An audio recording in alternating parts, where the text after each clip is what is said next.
Good. So the first thing you talked about was who's responsible for providing information. I'm afraid I'd have to bring that to the doorstep of the executive because most of the regulation, the oversight, the authority and control, lies with the executive. So for instance, when you're talking about the provision of budget data, like I mentioned earlier, the Fiscal Responsibility Act in Section 30 mandates the Budget Office to provide this information, but there's no penalty. So essentially, we can go about not having budget implementation reports.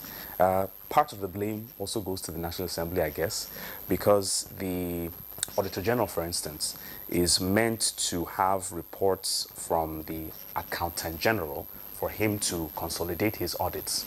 But there is no stipulation in law mandating the Accountant General to submit it within a particular time. So the Accountant General basically has, so when it comes to the monthly submission of monthly reports, there's an open window for the Accountant General. Yes, order requires them to submit these things on time, but there's a window for them, not to do so. And even the Public Accounts Committee, that he mentioned earlier, that the honorable member mentioned, there's no law mandating the Public Accounts Committee to present that report from the Auditor General to the public within a specific time.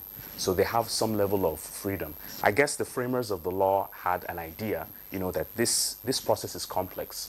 But the disadvantage of that is that audit reports tend to come out later than they should.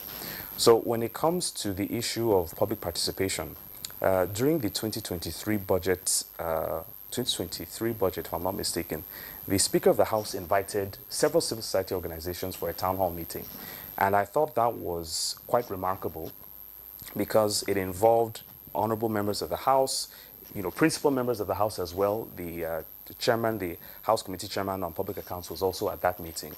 And there were several civil society organizations there, some of our collaborators were there. And there was a robust conversation, between us. Unfortunately, that was not replicated.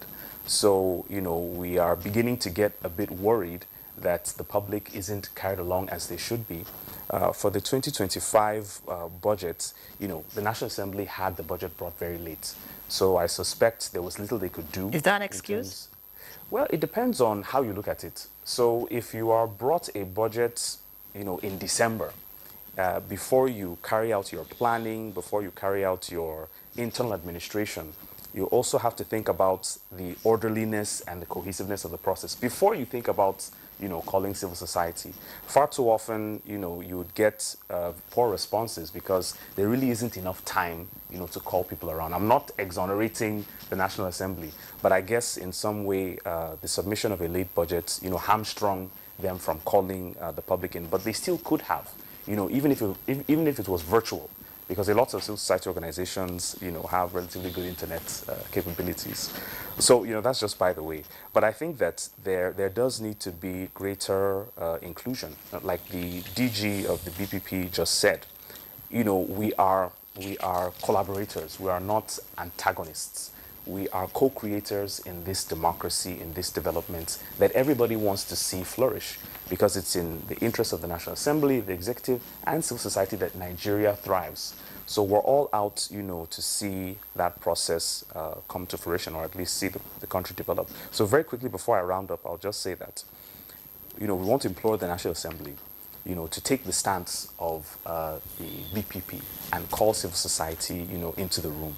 We are eager, we are willing, we have a lot of information, we have a lot of data that we think would add a lot of value to the work the National Assembly does, and I'll end by saying budget as an organization would not exist, if the National Assembly was a bit more inclusive and a bit more transparent. We want to see the day where civil society organizations reduce and the National Assembly really steps up, to that position, because essentially we are doing what they are doing.